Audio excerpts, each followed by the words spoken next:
And I'm going to talk to you about all of the mosquito work that's been done at SAFE over the past few years, and why I think the SAFE project is a really exciting opportunity to address some of the really key knowledge gaps, limiting our understanding of how environmental change affects mosquito-borne disease dynamics.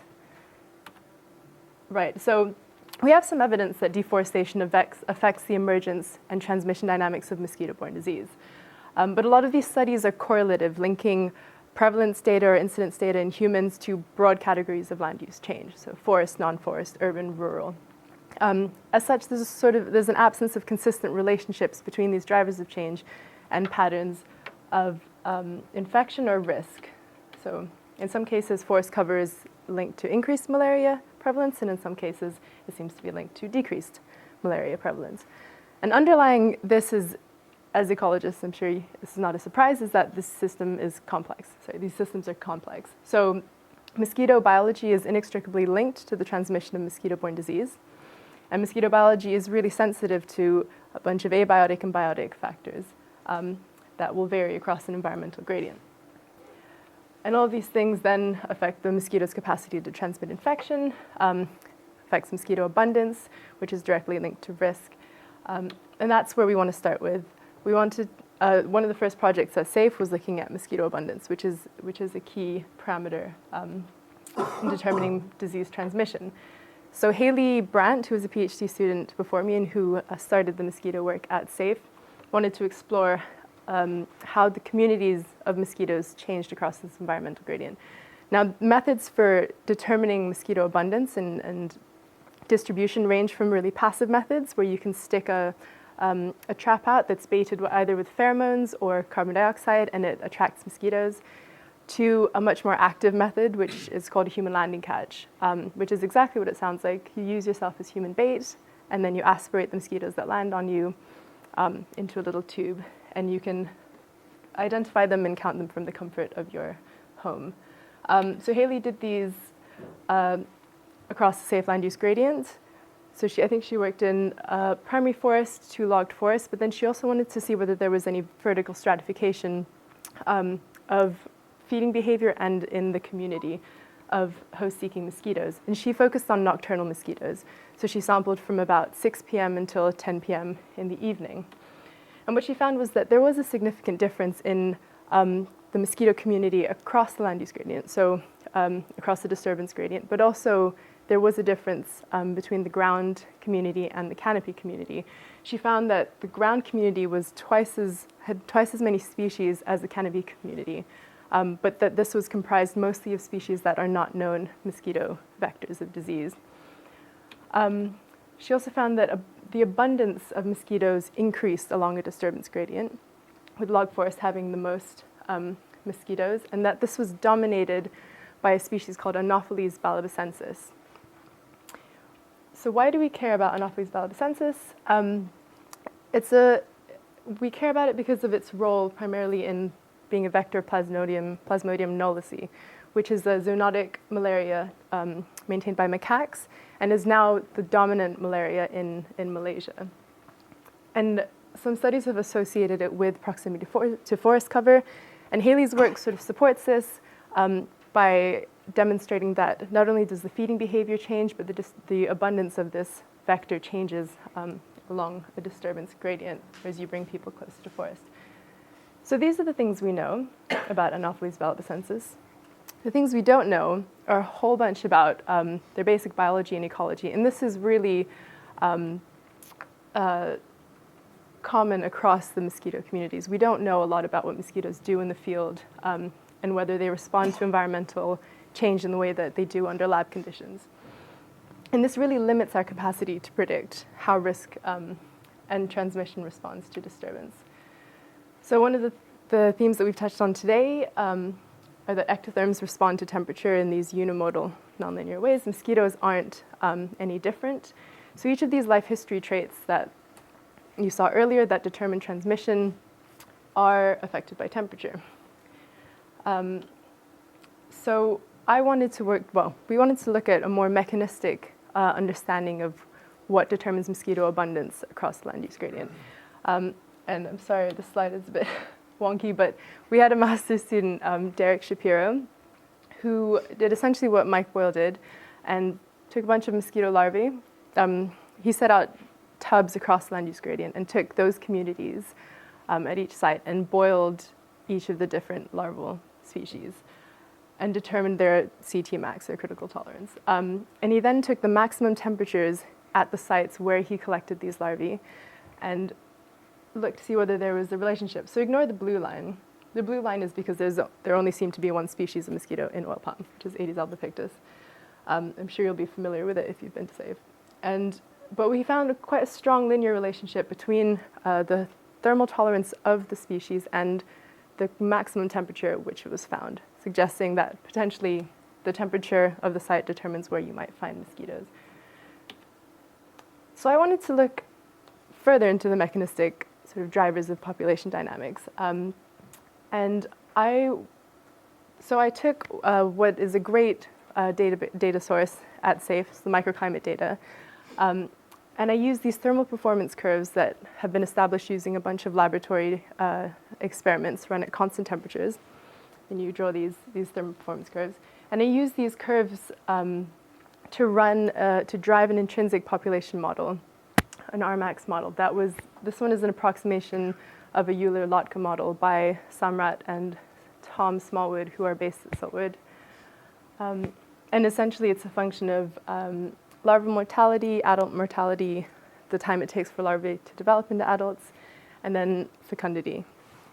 So I calculated an RMAX for hourly temperatures at each site across the land use gradient during and after an El Nino year to see how land use change affects intrinsic population growth and how the extreme temperatures experienced during the drought might affect them. So what did we find? So during a normal year, mean temperatures were lowest in old growth. Temperature fluctuations were smallest in old growth forest. And they were warmest in oil palm, but they weren't significantly different to my logged forest sites. As expected, the RMAX is lowest in old growth and didn't differ significantly between logged forest and oil palm. It's not surprising. But during the El Nino drought, when we see that temperatures increase significantly across the land use gradient, we actually see the greatest increase in the old growth sites, and that this RMAX is now higher than in any other period across any other site, even though the mean temperature in old growth is still lower than the other sites. So what might be driving this is something called Jensens Inequality, which states that the performance of a trait under fluctuating conditions can differ to the performance of that trait under the same mean condition. And that's due to the nonlinear thermal response of traits. So in a variable environment, if the performance of that trait in a variable environment will be greater than in a constant environment if the temperatures are in the accelerating phase of this thermal performance curve, so in that section there. But it's expected to be less than the performance under constant temperature if it's in the decelerating phase. So when you've pushed over the optimum and you're having a negative effect on fitness, which brings the performance of that trait down again.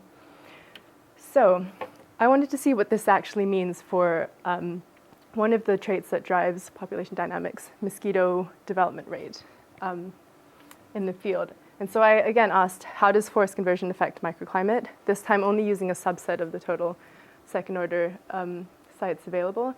How did the drought affect these microclimates? And then how did their interaction affect mosquito larval development? And I did this by collecting a bunch of mosquito eggs at the SAFE project site, which I'm sure you all helped provide blood for, thank you. And then I grew them at sites across the land use gradient. And then recorded how long it took for these mosquitoes to develop at the different sites. So what did we find? Firstly, unsurprisingly, converting a tropical forest to oil palm makes everything much hotter. During the ENSO drought, things were even hotter. However, in normal years, the mean temperatures didn't differ significantly between my sites, and I can discuss why later. But they did differ during an El Nino year. So this suggests that potentially logged forest, my sites, had a greater buffering capacity to these extreme weather events, which is something that's been demonstrated in other areas. So yes, it seems like logged forests were more resilient to these extreme temperatures than oil palm. But importantly, what does this mean for mosquito life history? We can see that the mean temperature in a normal year, a non-ENSO year, didn't differ between my logged forest and oil palm sites. So you'd expect that perhaps the development rate of the mosquitoes would be the same. But what we see is that the development rates significantly differ between the two sites. So development was significantly faster in oil palm sites than in logged forest sites, which you wouldn't expect given the similarities in mean temperature. During an El Nino year, when mean temperatures were significantly different and much higher in oil palm, you might expect that development was faster in oil palm plantations. But what we see is that even though development rate was faster overall, there isn't a difference in the development rate between those sites, despite differences in mean temperature. So if you're trying to predict mosquito population dynamics using mean temperatures, you might be missing what's actually happening under field conditions. And again, we think this has to do with the shape of these responses, where in a normal year, even though the mean temperatures are the same, the daily temperature fluctuations in an oil palm plantation might be pushing the performance of that trait closer to the optimum. And so the mosquitoes are developing faster than they would if they were in logged forest.